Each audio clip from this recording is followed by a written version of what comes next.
Hello, my name is Deborah Howe and I'm a Senior Policy Officer with the Equality Commission. I have responsibility for education, housing and participation in public life policy areas.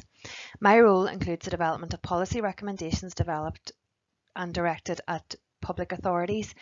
We do this through the development of policy papers, consultation response, and by being members of committees, expert panels, groups and all party groups and making submissions to them.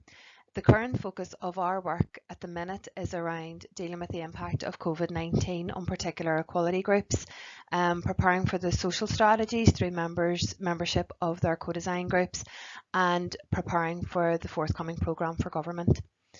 During this presentation, I will talk about the information and data sources that you can find on our website, which is written on the slide. My contact details are also on this page, and please feel free to contact me if you would like to discuss any of the points made further. I'm going to talk about some of the information, data and analysis that can be found on our website. I will show you some primary research, secondary and desktop research, and then the policy analysis, which draws on a range of sources to develop our policy recommendations. I hope that this will be helpful and useful. As you will see as the presentation progresses, hyperlinks are included on the documents that are shown. If you click through, they should bring you to the individual documents being shown. The information that I'm talking about will mostly be found in the Delivering Equality section of the website. This is the green section that has the arrows pointing towards it right now. When you click on the Delivering Equality section, you will see it subdivides into two sections. One is consultation responses, and in that you will find all of the consultation responses we have issued by year. The other section is called Addressing Inequality, and when you click on that, you will see this page, which has 9 sections, which are thematic sections, so education, employment, health and social care. Within each one of these boxes, if you click on that, you will find the relevant research, investigations and policy work that has been ongoing in that area.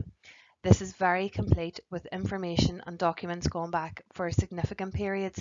So there are documents back to 1998, 2002, those sort of dates. I will now talk to you about the primary research sources that you can find on our website. The first is the Public Opinion Survey. You may have been aware of the 3-yearly Equality Awareness Survey that the Commission would have published. This has now been replaced with the annual Public Opinion Survey, which consists of a telephone survey with 500 people and gets their attitudes and views around equality, discrimination, workplaces, education and other things. If you're on our website, you will see, and click on the link below, you will see the 2 previous surveys that have been completed with the current 2020 survey in the field at the minute, as far as I'm aware. The next piece of primary data that you can find is the Fair Employment Monitoring Report. This is the annual analysis of fair employment monitoring returns that all registered employers take forward every year, and this accounts for 560,000 workers in Northern Ireland. It will provide you with data on the religious and gender composition of the monitored workforce by private and public sector. The final piece of primary research that I will reference is this Shaping Welcoming and Inclusive Workplaces. This was an online survey completed by 3,500 employees and nearly 300 employers. It looked at different experiences within the workplace that are relevant to equality and discrimination. Findings from the surveys are available, and there were also a range of case studies developed from employers and employees, which are also available on the website. A further project is being taken forward by our research team, a kind of State of the Nation report, which will look at a number of outcome areas and indicators and report on them in a periodic process. On the Commission's website, you will also find a range of secondary or desktop research. A notable piece of work which the Commission took forward was the Key Inequalities work. This was a project that started in about 2014 and updated our 2007 Statement on Key Inequalities. This was a large project that ran over several years, and it consisted of desktop research and literature reviews done by external providers, like in the case of our Housing and Communities work, the University of York.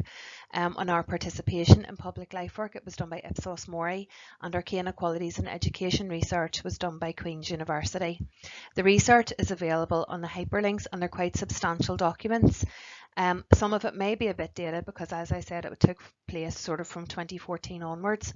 And each piece of research looks in those areas on a ground by ground basis on the 9 areas of Section 75 and goes through the evidence base that exists around inequalities for that particular area.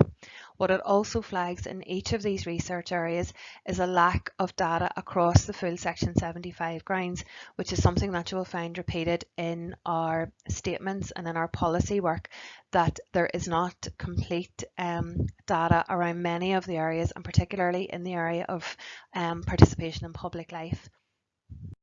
The next stage of each Key Inequalities project was, once the research was signed off, our research team, with an advisory group of internal and external members, reviewed the research, engaged with stakeholders through one-to-one meetings and seminars and events, and developed the Key Inequalities statements. These statements identify key inequalities based on persistent and severe inequalities that are set out in the research, and also supplemented by further work that the research team did. So, for example, in education, one of the key inequalities is persistent low achievement and a lack of progression to further and higher education of children entitled to free school meals, particularly Protestants, notably Protestant males. This analysis was based on data trends within Department of Education data, academic research and other reports.